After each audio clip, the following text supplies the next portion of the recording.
Hello, everyone. Welcome to this wonderful International Coaches Week we are celebrating in 2022. I am Sat Khalsa, and I'm the co-director and co-developer of the innermost shift coaching model, along with my partner Siri, who's on the screen. Yes. Yeah, Hi. and we are living with a mission to help people to get the very best and achieve the very best they can every single moment and in this single lifetime we have. And we have been working in the field of coaching, training, NLP for more than 2.5 decades, and we study and adopt deep research work in the field of yoga somatic, mindfulness, yoga psychology, spirituality, productivity, and power of love as force for creating good, masculine and feminine leadership for being balanced and whole. So we draw whole sort of work and research into our work, and we take keen interest in life as a book, unfolding the mysteries of nature, knowledge, and how to apply it, living excellence and being outstanding.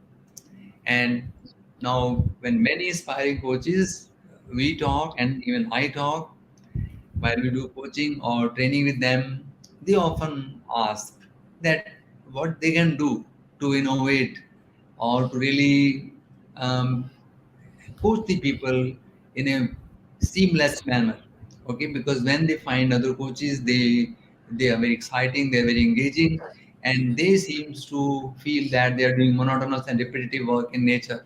Okay, now here is the deal that every coach is not a vacuum, is not hollow, plays some game, okay, has some structure, has some art, has some principles, and some technology in mind, which they use very seamlessly as the artistry of mastery. And with this idea in mind, we have brought the coaches from world over, and today is our fifth day of this coaching week. And Ivan Young with us. Okay, so let me welcome him. Let me bring him back. Okay. Hello, everybody. Yes, Hi. hello. Okay. Welcome, Dr. Ivan. Welcome to this wonderful International Coaching Week. And Dr. Young is a credentialed master neurolinguistic practitioner and a certified professional in diversity coach through the Coach Diversity Institute and a credentialed master MBTI practitioner with a PhD in holistic life coaching. Dr. Young is a distinguished fellow and a co lead for the Council on Race, Equity, and Inclusion at the Institute of Coaching McLean, a Harvard Medical School affiliate. He is regarded as the go to coach for successful high achievers who struggle to overcome problematic beliefs and behaviors. He is well respected for his achievements in working with acclaimed public figure, entrepreneurs, entertainers, pro athletes, and licensed professionals. Dr. Ivan Young is the author of Amazon bestsellers Another Chance, Break Up, Don't Break Down, and A Time to Chill. Wow. He's featured expert on MSNBC, CNN, ABC, NBC, and amongst many others. In January 2021, Dr. Ivan Young was invited to become a member of the Forbes Coaches Council, an exclusive community for leading business and career coaches.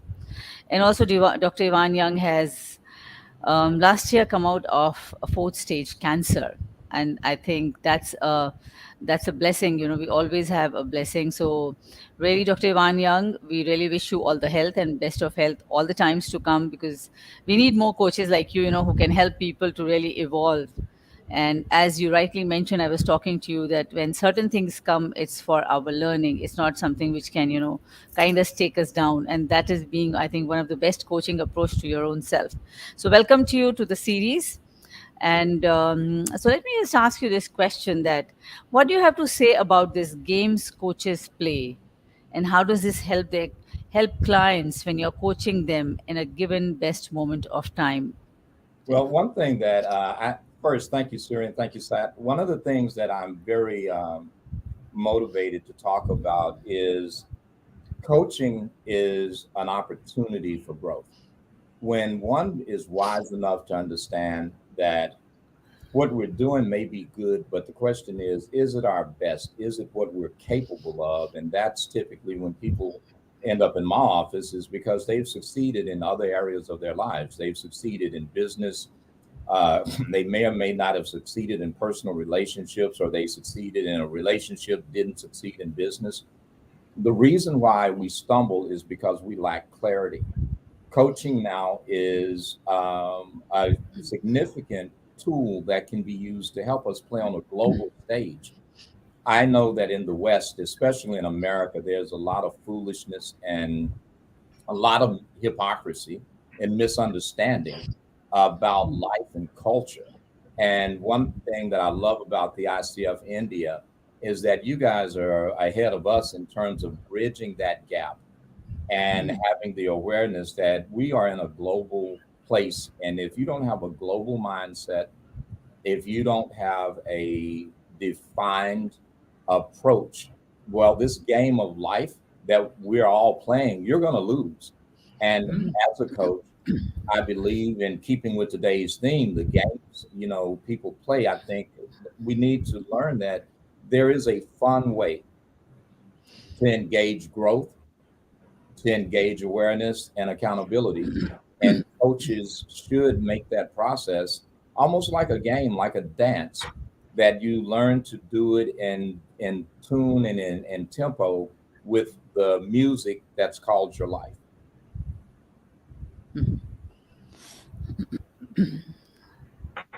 So, Dr. Ivan, you have just brought a very significant thing in mind, and that has triggered a very um, curious thought that, when you talk about that India is far ahead, Dr. Ivan, let me tell, and yet there is something need to be done to reach to the global mindset. And so, what kind of a game coaches need to keep in mind to play to change this mindset with the self and with others as well? That's So, a great question, Sat. One of the things that I know that India has is a very rich culture. You can go to one part of India, and it is almost like you've stepped back in time. You go to another part, everything is state of the art and years ahead of everyone else. But what the common thread is that India is a constituent on the global stage, period. If you look at technology in America and you call for support, you're going to talk to somebody in India, and I think that we as coaches are in a position to learn to appreciate the bigger picture. India is successful as a nation and as a people right now because it thinks globally. It does not think that, what I can see is all there is. And I think that as a coach, we have to inspire and pull out in our clients more than what they can see, more than what they expect, and get that client to move beyond the limited thinking that they have about themselves and others, or even that they may have about their lives. At the end of the day, most people fail not because they didn't make a business plan, they didn't plan for success. We all plan for failure. We all have this mindset that we're waiting on the other shoe to drop. We're waiting on what happened before to happen again that didn't turn out the way that we wanted it to. Where we don't spend enough time is in creating intentional outcomes and operating with the expectation that I am not only going to succeed, but I'm going to flourish. And this is what that looks like. And I think that's what you really talk about, the success focused coaching, right, sir? Yes, definitely. Yeah, that's so you can continue. You have some yeah. question. So, um, Dr. D, when you say about that, you have a model called success focused coaching. What is so very different about this approach, and how can this approach be applied in, achieving the objective of changing from the local to the global? So, if you were playing this role, okay, to prepare the coaches as well as the people, to adopt that kind of a mindset with the rich culture they have or we have.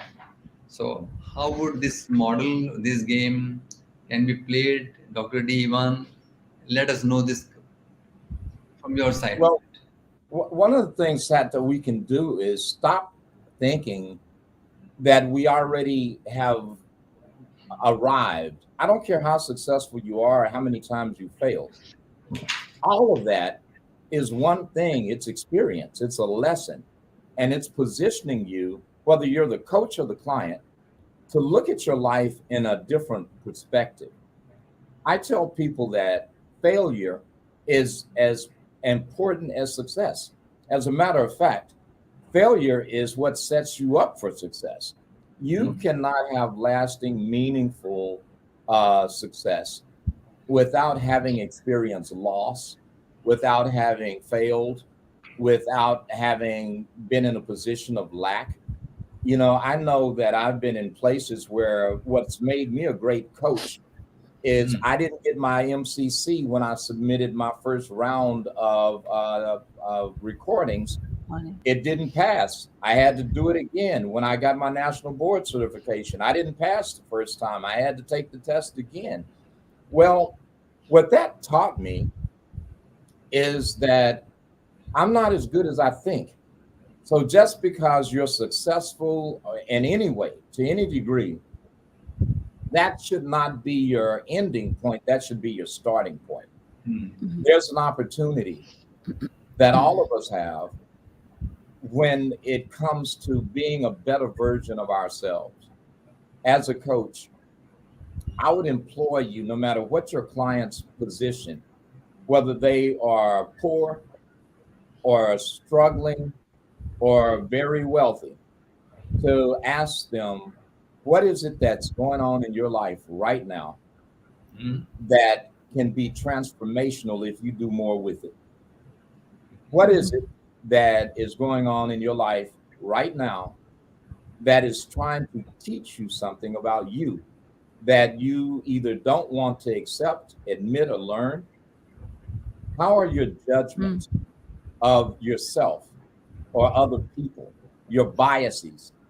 And put another way, how is bias blocking you from attaining the next level? Because see, some of us, we grew up in situations, and I don't care where you are in the world, this can apply to you.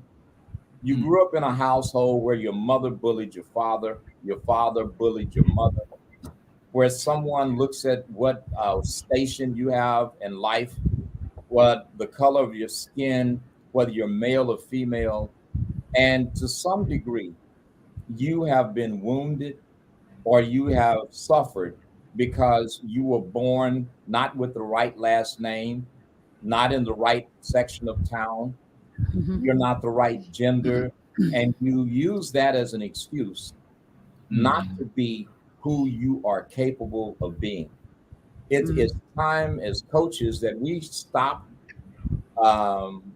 limiting our clients' growth because we want to hold their hands and keep them stuck or validate their depreciation of self.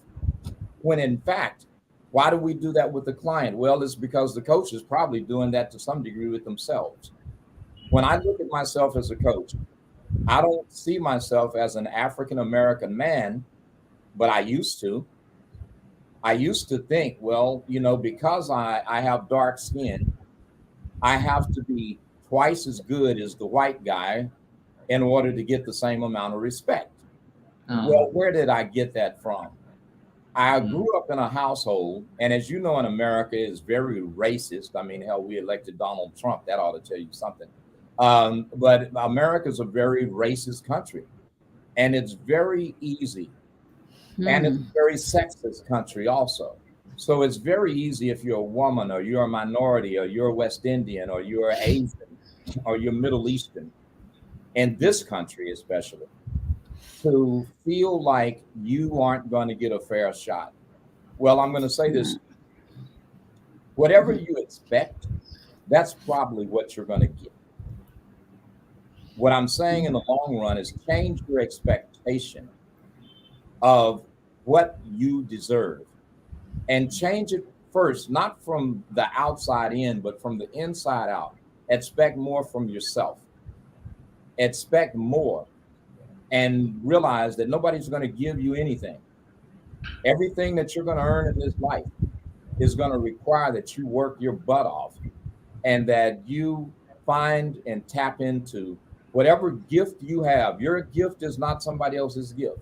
So if your gift is weaving or sewing or farming, be the best weaver, be the best farmer. If your gift is teaching, be the best teacher. If your gift is coaching, be the best coach. But to do any of that, you have to put in the work to perfect your gift, because our creator, God, Shiva, however you want to say this, Allah, he gave you nothing but one thing today. He gave you this moment. He gave you right now. And if you do the right thing with it, you will probably get something wonderful from it. But if you waste it, then the very things that you're expecting from other people, you won't receive it from them. And the main reason why is because you haven't positioned yourself to get it. I think very, very amazingly said, when you said that you have to really work for it. It's something nobody's going to come and give it to you. And we have to really identify what is the gift. So while you've said really, wonderful things about that, the success, and it's all about what you're talking about is success focused coaching. I'm really wondering what could be the key factors of achieving success in life, according to you, Dr. Jeevan? Well, the first thing is accept who you are. Mm-hmm. Take some inventory and look at where you came from. Where were you born? What were you born poor? Were you born wealthy? Were you born in a dysfunctional home where there was abuse, or were you born where everything was given to you? Whatever your blind spot, if you were born where everything was given to you, then you ask the question, well, what is it that I need to earn for myself? I can't live off of what my mother and father have given me. If you were born lacking things and poor, ask yourself, what have I accepted as a standard that I need to change? Have I accepted the fact that because I don't have the right last name, that I am going to be looked at a certain way, or judged a certain way? Stop and think about what has happened in the most recent part of your life. Did you get a divorce? Are you in a situation where maybe you've lost a child? Or like me, last year, I confronted death, having cancer that had gone and advanced to stage 4. Well, everything that's happening in your life, whatever it is that you've come from, it is nothing but an opportunity. For me, using cancer as the example, it was an opportunity for me to really stop and think about my life. And in that experience, I learned that, I really appreciate the doctors that are nice to me. I really appreciate the nurses and the therapists and the team that actually say we instead of him. So now in my practice, I've learned to really step back and think about, these people did not come to me by accident. It's divine intervention that life has allowed them to find me and to choose me. And if that's the case, how should I interact with them? Should I be more than just their coach, or should I be the person that's their biggest supporter? Should I also be the evidence for what they want to do in their lives by how I live my life? Should I be the proof? If I've been given an opportunity, what have I done with it? Have I taken myself and put myself in a position where if I'm in a training program, if I have just gotten a business loan, am I squandering the money? I mean, what am I doing? Am I using the money properly? Am I doing the right things with what I have been given? And if there's anything that's going to be the key to success, it's not going to be you sitting back complaining about what the world didn't do for you, or being angry and blaming some other race, some other gender, or some other nationality, even your friends or your relatives. The truth is, what are you doing with what you've been given? Are you doing the work?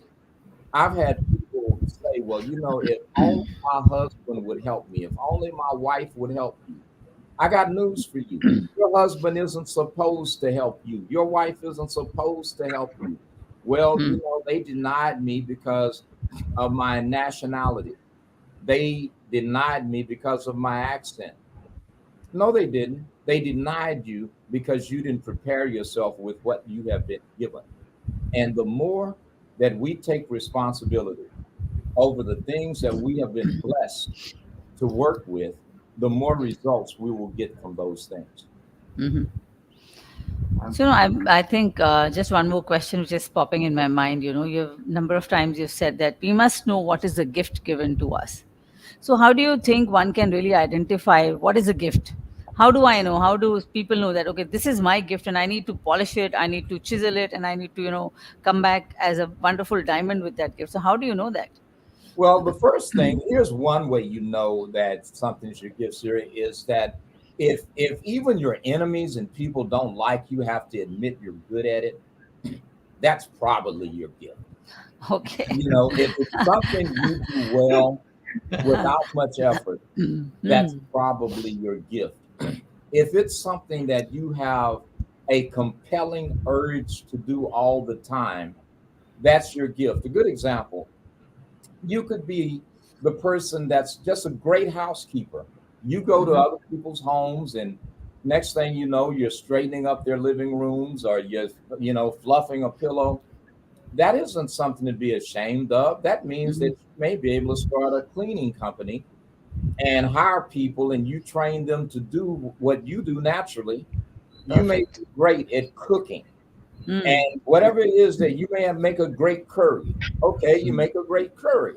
Well, perhaps your curry is just a little bit better than somebody else's.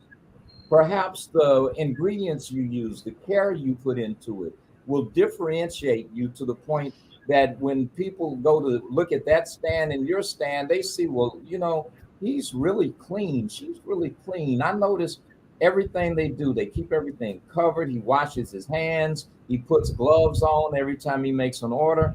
It's the small things about you that make a big difference in how people are Mhm. going to engage you. Mhm. The small things that come out of Mhm. your mouth when you say what you say to other people, what you say about yourself, all of that is nothing but seeds planted. And the question is it fertile ground? Your mind is the ground. What are you planting? What are you saying to yourself about you?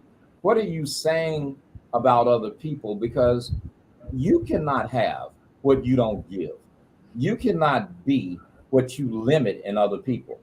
If you celebrate the other person, your customer, your client, even your coach, the chances of you getting so much more out of every point of contact, every person you meet, Mhm. that is going to be the stuff that enriches your life. Because I'll say it another way, if you want to be happy, take happiness with you everywhere you go. Mhm. And if you take that with you, if you want people to treat you kind, take kindness with you everywhere you go. If you Mhm. want people to support you to the extent possible, you may not be able to buy a product from somebody, but tell them how well made their product is. You may not be Mhm. able to loan them money, but encourage them by saying, I'm going to send you some customers. In other words, as you do unto others, that's going to come back to you. Okay. Okay. Yes, Dr. Very beautiful. Devan, so you're giving great insights. This is very inspirational and it's quite motivational as well. And we are in the audience of coaches. So, just considering that you did your best to explain what it is, if you can, in a very precise manner, okay, little more step by step manner, can explain that the successful focus coaching that you as a model or as approach you have. So, what are the one, two, three, or the first, second, third of the thing that you do when you meet a leader or some person? Okay. I encourage, the first thing is to have a spirit of gratitude. Mm. Be grateful. Nobody owes you anything. Nobody had to be your client. When they chose you, they had other choices. You weren't the only person out there doing what you do. They could have gone somewhere else. So just simply being grateful is the first step toward Okay. engaging people in a meaningful, healthy way. Not taking things for granted is the second step. Meaning that, people will ask me, I get asked to do interviews just all the time. Some of them I turn down, some I don't.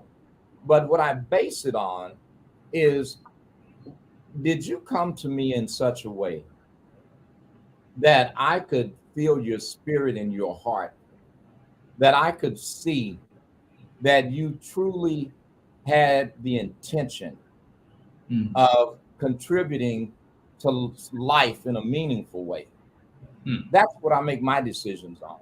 I look at, that gratitude, that appreciation, and that third thing is just awareness. To be so present in the moment that you think about, how am I showing up right now? Did Mm. I did I iron my shirt? Look at how both of you are presenting right now. You look wonderful.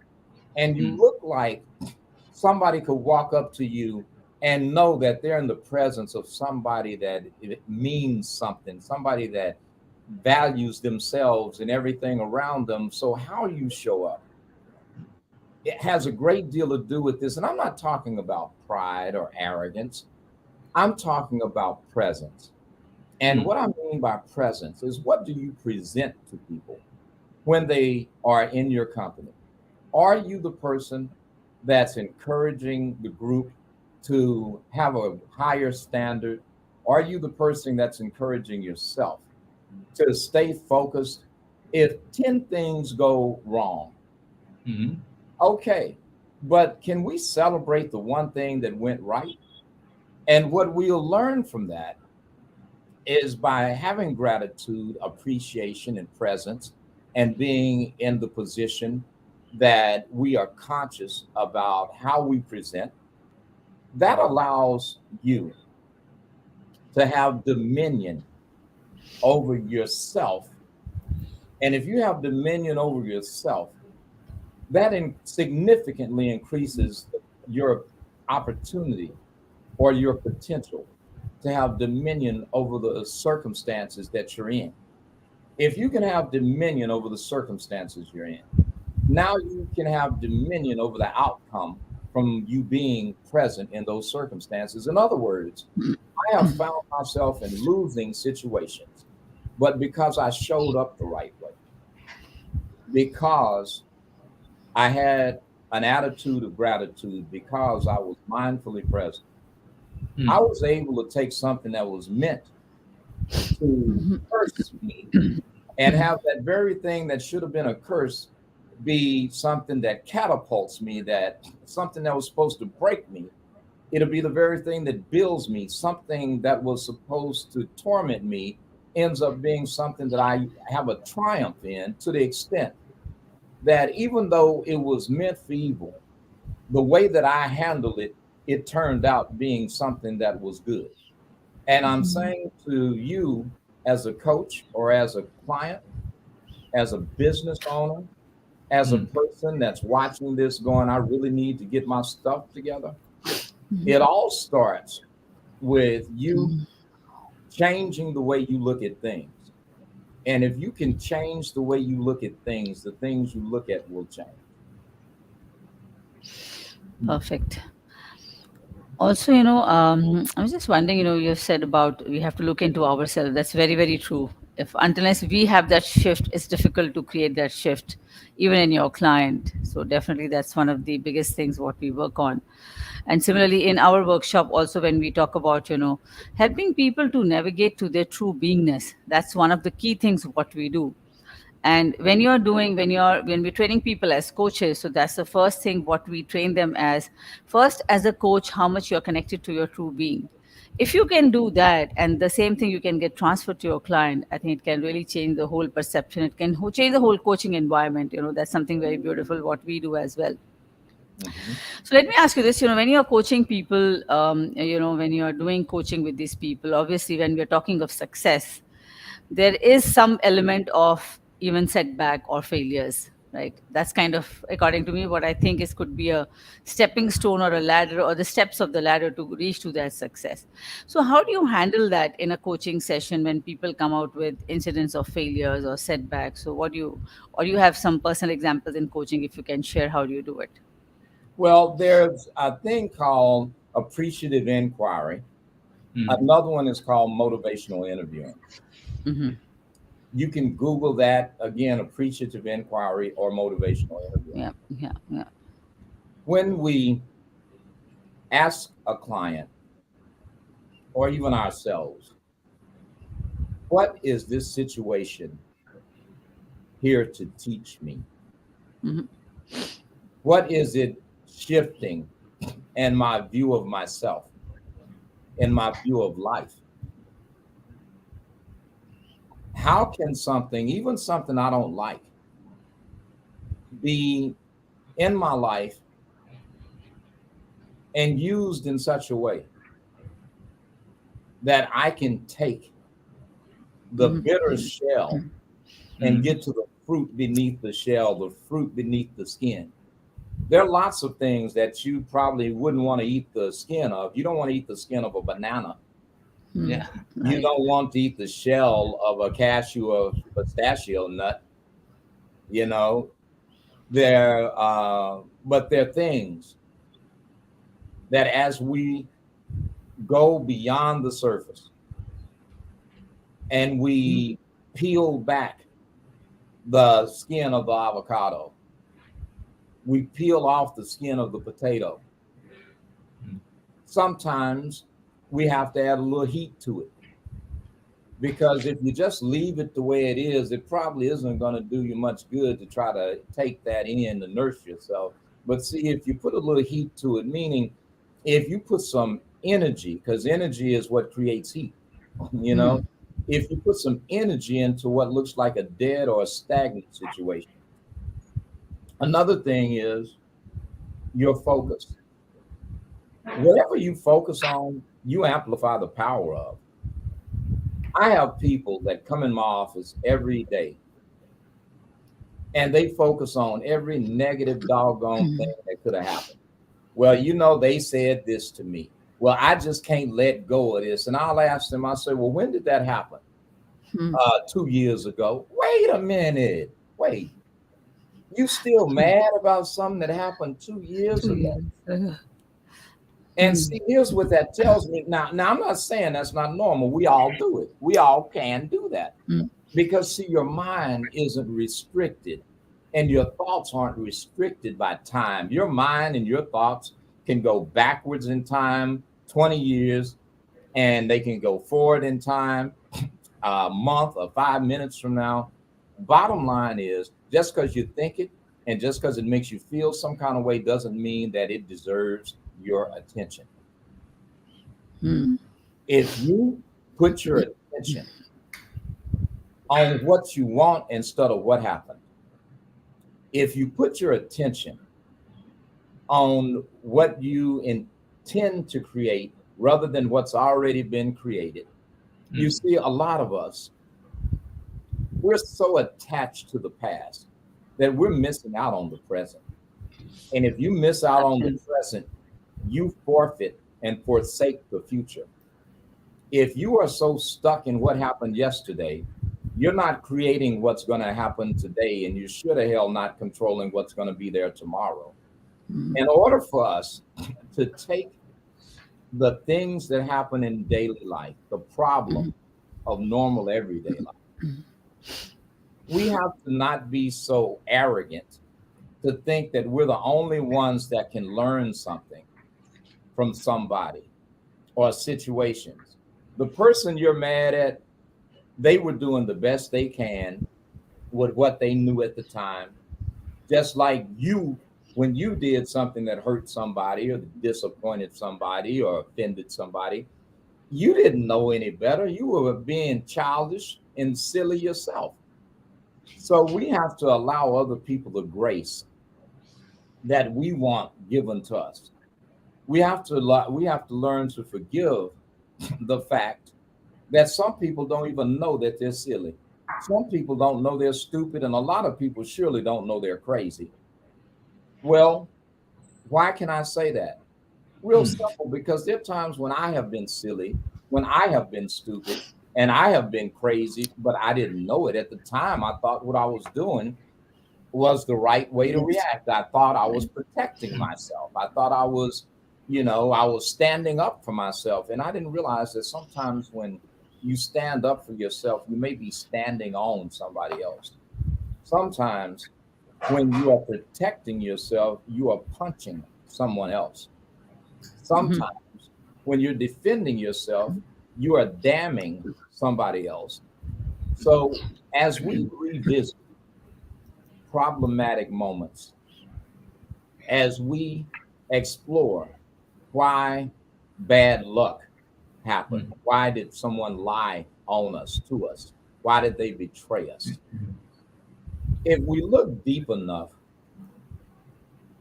I'm quite sure you will find that to some degree, you betrayed yourself before they ever betrayed you. You will find to some degree that you were as much at fault as them because something that you could have said, you did not say. Something you could have done, you did not do. Mm. And it could even be just as simple as if you had just simply looked at things differently, the Mm. outcome would have been totally different. Mhm. So, what we do with that is we bring that forth into the present and we say, now that I have this in front of me right now, Mhm. what can I do differently that I didn't do the last time? See, last time you opened your big mouth. Maybe this Mm. time you should shut your mouth.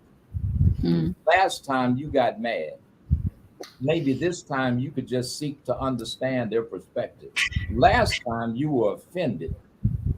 This time, maybe you should put yourself in their shoes. Last time you went off and said a whole bunch of mean, ugly, hurtful things. This time, maybe you should say something complimentary and something kind. In other words, if you keep doing the same thing, you probably are going to get the same outcome. Must come. Right. If you want a different outcome, have a different attitude and a different action. Okay. Yes, Dr. D, even you have given a good insight about something that can be done every single moment. And I was caught up by your phrase when you said attachment to the past. Now, in our model of coaching, we communicate or we make a person reflect on that every single moment we are manufacturing a past. Mm. The now is not the past, and we manufacture a wonderful past, then we have a good moment in the now, and we can create a great future as well. So, past is a powerful resource, and we use the present as the moment mirror to reflect on the past and deflect what is not required in past, and then extract the best you can to direct the person's mind. What has not been created can be created in this moment. So past or present or future in fact does not exist. What exists is the way we orient our mind and focus. Right? This is how we do in our model, so we make them use it.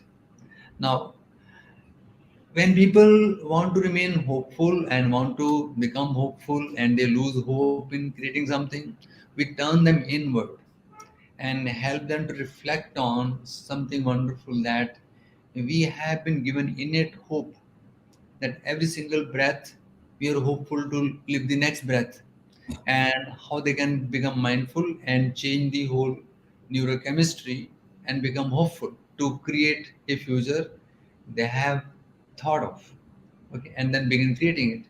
So what I mean is that without building a very strong chemistry inside, whether we pull it from the past or imaginative future or something decisive from this moment, change cannot be happen. So we perceive the world around in the state we are.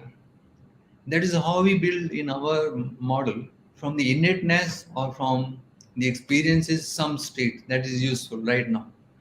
Now, in your model of coaching, how do you create such shifts inside so that they can make the appreciative changes outside? So, how do you go about doing in your success focused coaching? Well, one of the things that I believe is inherently important is that when we take the time to just be mindfully present in right now, Mm-hmm. because being honest with you, you can't do anything about yesterday. You can't do anything about tomorrow. The only time that you can solve anything is right now. And it is by being aware of what am I doing in this moment. You know, there's a somatic, meaning a physical check-in we can do, like where do I feel my pain? Okay. Where do I feel my stress? Do I feel it in my neck, my stomach, my head? Do I feel it in my chest? Okay, right now, what am I thinking about right now? What thoughts am I allowing to go through my mind right now? What action can I take right now? Who do I need to call and Mm-hmm. apologize to right now? Who do I need to tell I love you right now? Right now, am I wasting my time? Am I sitting up drinking liquor and smoking marijuana? Am I about to go and get another prescription drug out of a bottle right now? I mean, right now, could I be exercising? Right now, I'm eating. Do I really need to eat all of this right now? Is what I'm taking in my body right now, is this good for me right now? Is this woman I'm with someone that is going to do me good? Is this man I'm with going to harm me right now? In other words, you have so much power, but you only have it in the now. You have zero ability, zero, to do anything about the past. You have zero ability to do Can't change anything it. about the future. But right now, you have 100% capacity to do something about right now, because right now is the only thing that you can control. Now, I offer to you, like Sat said a moment ago, he said, you know, our time is an illusion, past, present, and future. What I just said right now is already in the past. What I said 3 seconds ago, it's already gone to the past. That's What I'm right. about to say, now I'm saying it. So I just took the future and brought it to here. In other words, all we have is right now. And if we use right now properly, then tomorrow is the result of what we did in our now. Wonderful. So we have a question from the audience. There's somebody called Wrong Tailors. She says, many times I'm able to shift focus and turn my attention to something positive. However, when I practice this, others are consistently trying to draw me to their level. How can I divert their attention without sounding like I don't care for them? Well, sometimes you have to understand disruption is part of change. If you are going to grow, then disruption is necessary. A good example of this is a mother carrying her child. When it's time to give birth, she experiences the disruption of her water breaking. Well, that disruption could occur while she's at the market. That disruption could occur while she's laying in the bed. That disruption could occur while she's walking down the street. But see, when transformation is happening, it is not acquiescent or concerned about anything other than the outcome that is going to come from the transformation. I think that all people need to learn to be selfish enough to tell someone else, not now. Your agenda is not my agenda. Now, I warn you, think before you act, consider before making any decision. What is the short term, the intermediate term, and long term cost of what you are about to do? In other words, look at the feasibility. Is this successful because you thought of it? Or is this successful because you did your homework and you looked at the environment, your thought or your action? Is this the right time to do this? Is this the right way to do this? And can it be sustained? Often we start a lot of stuff we can't keep up. And that's called making a foolish decision. In other words, it says only a fool begins a journey without first assessing the cost. In other words, if I want to drive 200 miles and my car gets 20 miles to the gallon and I put in 5 gallons of gas, I'm probably not going to make it. You know, in other words, I need to sufficiently prepare myself for what I'm undertaking. And if in my preparation, my assessment reveals that I don't have what it takes to do this, perhaps that's something I shouldn't do. The other part of it is who you surround yourself with matters. It is never a good idea to take advice from somebody that doesn't have fruit in that area. You know, one of the things as a coach that I do is I work with high net worth individuals. Why? I'm a high net worth individual. I work with public figures. Why? I'm a public figure. I work with entrepreneurs. Why? I'm an entrepreneur. Well, I work with people that have been in entertainment and pro sports. I've been in entertainment and pro sports. So when I'm talking to these people, I'm not looking at the fact that they have a big name or they're famous, because here's the real truth. How you gonna feel at night when you're at home by yourself is what you really have to think about.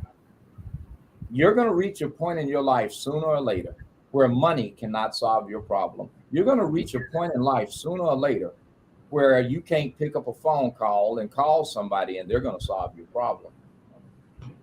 So before you put yourself in that situation, be wise enough to stop and ask yourself, you know, who am I listening to?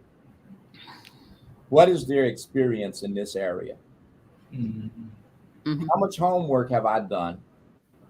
And are my thoughts based on fantasy or are they based on the facts? See, many times we find ourselves in compromised positions because we want to believe something that's just really not true. Other times we find ourselves angry because had we just waited a little bit and done things the proper way and used timing, divine timing, and been a little bit more patient, we would have been a lot better off. So in a nutshell is this: just because you think it doesn't mean you should act on it. Some things you should act on, but you haven't thought about enough. Other things, you had a great idea and it should be done, but not right now. Be wise in who you associate with. Be wise in what you pursue, and be wise in how you pursue it. And if you do those 3 things, you don't have to worry about acquiescing to somebody's ego or being a victim of your own. Yeah.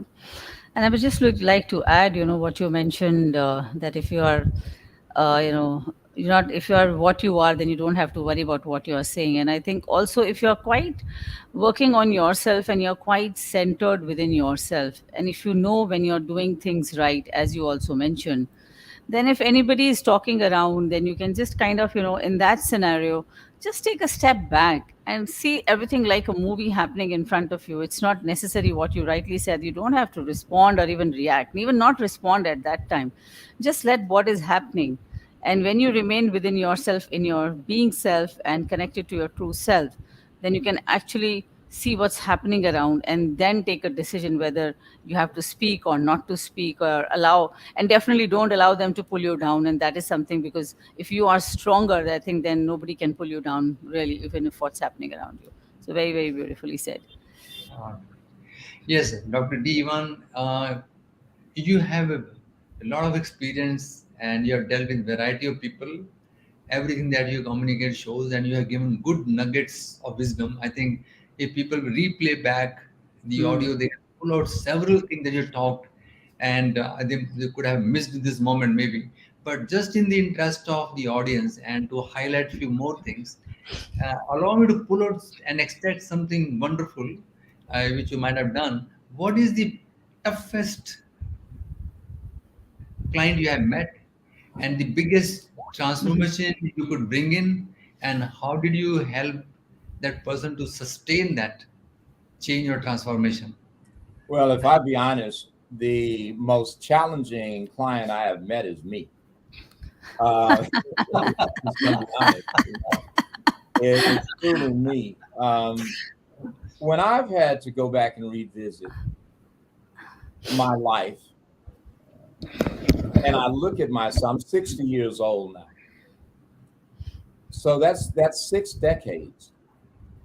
And I've learned to accept that I am not the best version of myself yet. I think in terms of having an awareness that I don't know as much as I thought I knew. Matter of fact, the wiser I get, the more I realize I don't know. I've also had to humble myself and accept that there are people that no matter how much I want to change them, they're never going to change. Mm, And I've had to accept that there are people that I had given up hope on, but God hadn't given up on them. Because a lot of people had given up on me, and they were wrong for doing that, because the man I am today is not the fool I was 20 years ago. mm, The learning to give other people the grace that I want extended to me, learning to not hold grudges and to let go of my anger and my judgment of other people, because I don't want nobody judging me and I don't want people being angry with me. I've learned that the things that come out of my mouth can either be a blessing or a curse to someone. So now I'm very mindful of what I say and how I say it. And if I'm going to punish you, I'm going to punish you simply by not being present and available to you. I don't need to harm you in any other way, because if I'm living my life and I'm operating in my gifts and my talents, you will be blessed by being around me as long as I remain in that state. You will be cursed by being around anybody if you don't operate in that state. And then I'm saying that to say I'm my biggest blessing, but I'm also my greatest curse. And it's a matter of where do I have my head, and why, the why of what I'm doing. You have to think about what is the imperative decision that I'm making about this moment. What is guiding me toward resonance and clarity? What is it that's going to shift me in such a way that I can maintain an awareness and be in a position where mm, someone can actually benefit from me, rather than find themselves um, angry or frustrated because I've been part of their process. But see, that all starts with, how am I engaging me? Am I treating me well?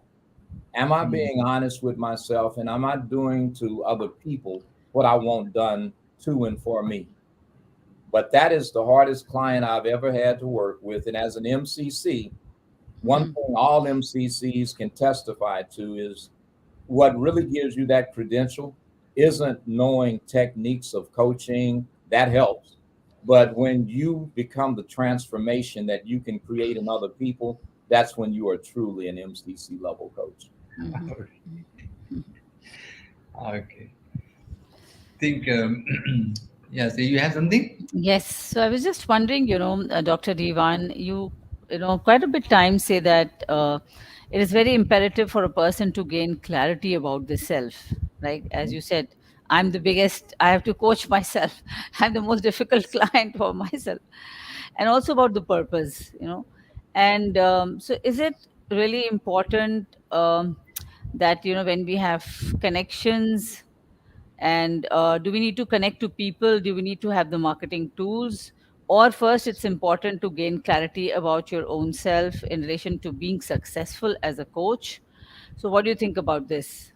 Well, I'm going to say this to you. You can do all the marketing you want, but if you're a bad product, all you did was expose yourself to a bunch of people and let them see what you're not capable of and what you need to work on.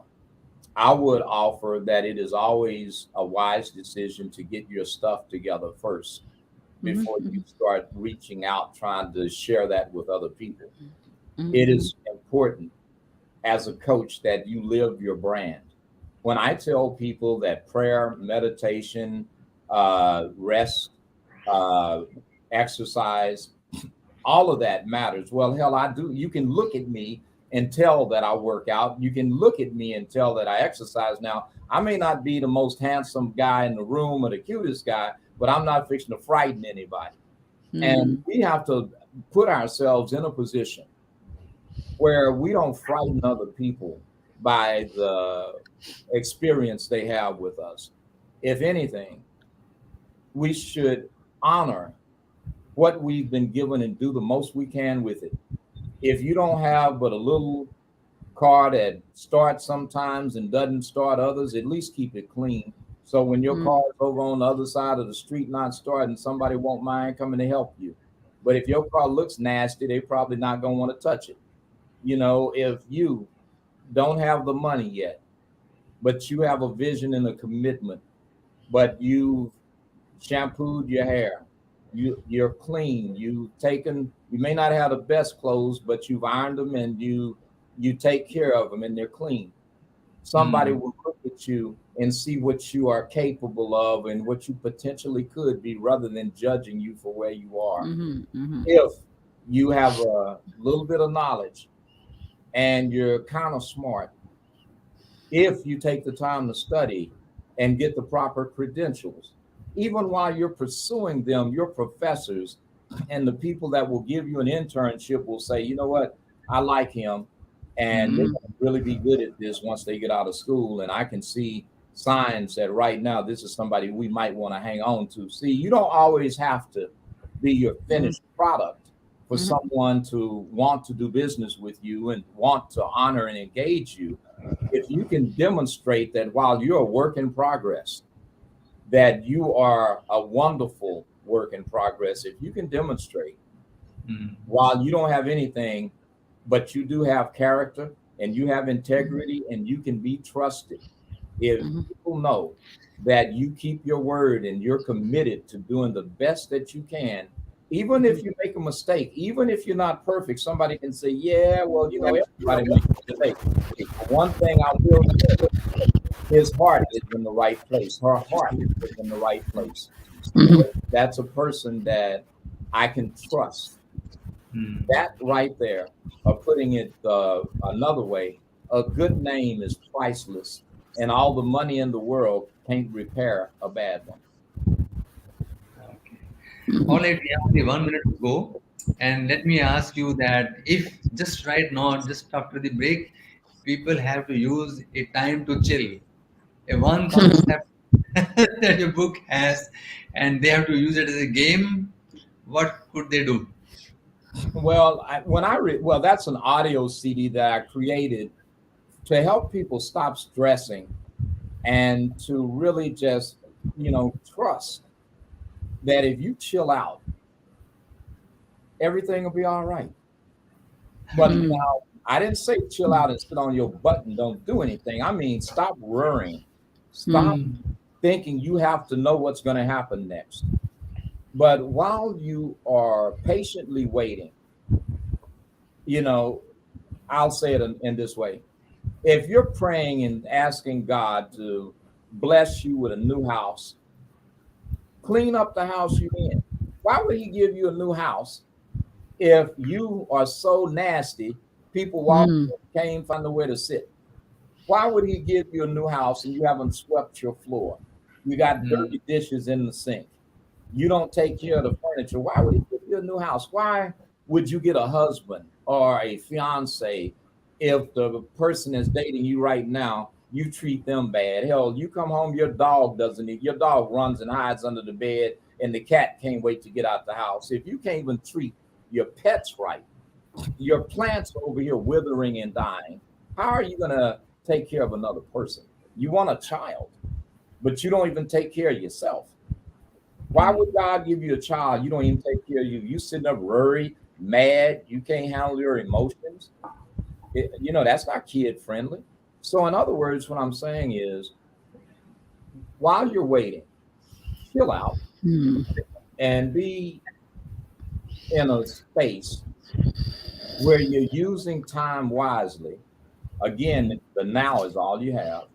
And in the now, you're doing the right thing so that when you finally get what it is you're praying for, you're working for, you're seeking, that you will be well positioned to be able to maintain it. Because whatever it is you want, I promise you, you're going to want something else.